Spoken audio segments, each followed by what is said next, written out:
यो एउटा ठुला सहरका साँघुरो गल्लीमा रहेको एउटा सानो चिया पसलको कथा हो, जहाँ हरेक बिहानको पहिलो घामको किरणसँगै हाम्रो भेट हुन्थ्यो। तिनै दिनहरूको सम्झनाले अहिले पनि मेरो मनमा गहिरो छाप छोडिरहेको छ। त्यो दिन अलिकति फरक थियो। आकाशमा बादल, मनमा कुनै अनौठो तरङ्ग। पसलमा पुग्दा उसलाई पहिले नै म बस्ने कुनाको कुर्सीमा देखेँ। ऊ अलिकति फरक देखिन्थे, तर उसको मुस्कानमा कुनै परिवर्तन थिएन। त्यही मुस्कान जसले मेरो हृदयको धड्कनलाई हर पल तेज बनाउँथ्यो।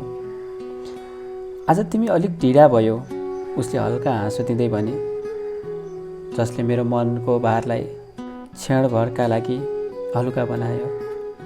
मैले उसको हात समातेँ। धेरै कामले अल्झिएको थिएँ, मैले भने। तर मनको गहिराइमा एउटा डरले सधैँ झैँ खेलिरहेको थियो। के यो हाम्रो अन्तिम भेट हो? हामीले सधैँ झैँ 2 कप चिया अर्डर गऱ्यौँ। सानो चिया पसलको वायुमण्डलमा चियाको मन्द गन्ध मिसिएको थियो, जसले हामीलाई झन् नजिक ल्याउँथ्यो। चिया आउँदा उसको हात अलिकति काँपेको जस्तो देखिन्थ्यो, मानव उसको मनमा केही ठुलो कुरा लुकाइएको छ भने। के भयो? मैले सोधेँ उसका आँखामा खोज्दै। के तिमी ठिक छौ? ऊ केही बेर चुप रही र चियाको कपलाई आफ्नो हातमा समातेर हेर्न थाली। उसको आँखामा एकदम गहिरो भावना थियो, मानव उसले जीवनभरकै कुरा अहिले नै भन्नुपर्ने थियो। मलाई थाहा छैन कसरी भन्ने, ऊ बोल्न थाली। उसका शब्दहरू धीमा थिए। मेरो बिहे पक्का भएको छ। ती शब्दहरूले मेरो मनमा एउटा भूकम्प झैँ असर पारे। सबै कुरा एकाएक टुक्रा टुक्रा भएर बिखरिए झैँ लाग्यो। हावा पनि स्तब्ध भयो, मानौ समय नै रोकिएको छ।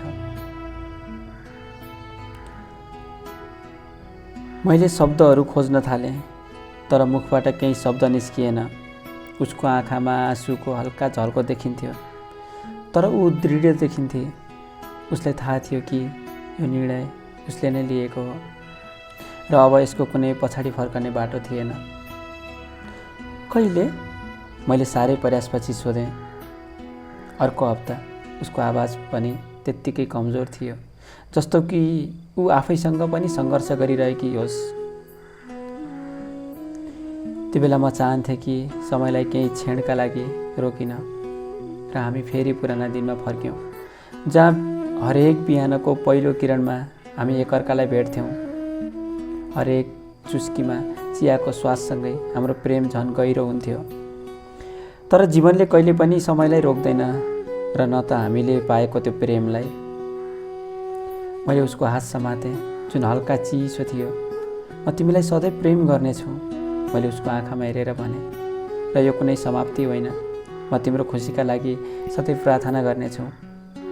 उसले केही बोलेन, तर उसका आँखाले सबै कुरा भने। ती आँखाहरूमा बिछोडको पीडा, भविष्यको अनिश्चितता र अतीतको प्रेम मिसिएको थियो। हामी चियाको कपले भिजेको टेबलमा अझै बसिरहेका थियौँ, तर त्यो समयको भारलाई कसैले सम्हाल्न सकेन। यो हाम्रो अन्तिम भेट हो, उसले भनेकी थिए, र मैले थाहा पाएँ कि यो भेटसँगै हाम्रा सपनाहरू, हाम्रा सम्झनाहरू र हाम्रा सबै आशाहरू पनि अन्त्य हुनेछन्। चिया पसलको वातावरणमा एउटा गहिरो मौनता छायो। पसलका अन्य मानिसहरू आफ्नो दिनचर्यामा व्यस्त थिए, तर हाम्रो लागि त्यो समय स्थिर थियो।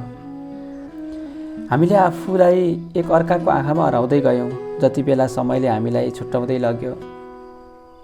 अन्ततः ऊ उठी, उसको हात अझै पनि मेरो हातमा थियो। बिदा हुन्छु, उसले भने। उसका शब्दहरू कमजोर तर अटल थिए।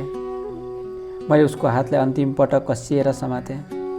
तिमी सधैँ मेरो मनमा रहिरहनेछौ, मैले भने, र उसको हातलाई हल्कासँग छोडेँ। ऊ पसलको ढोकातिर बढी र म उसको पछाडि हेरिरहेँ, जबसम्म ऊ गल्लीको मोडमा विलिन भएन।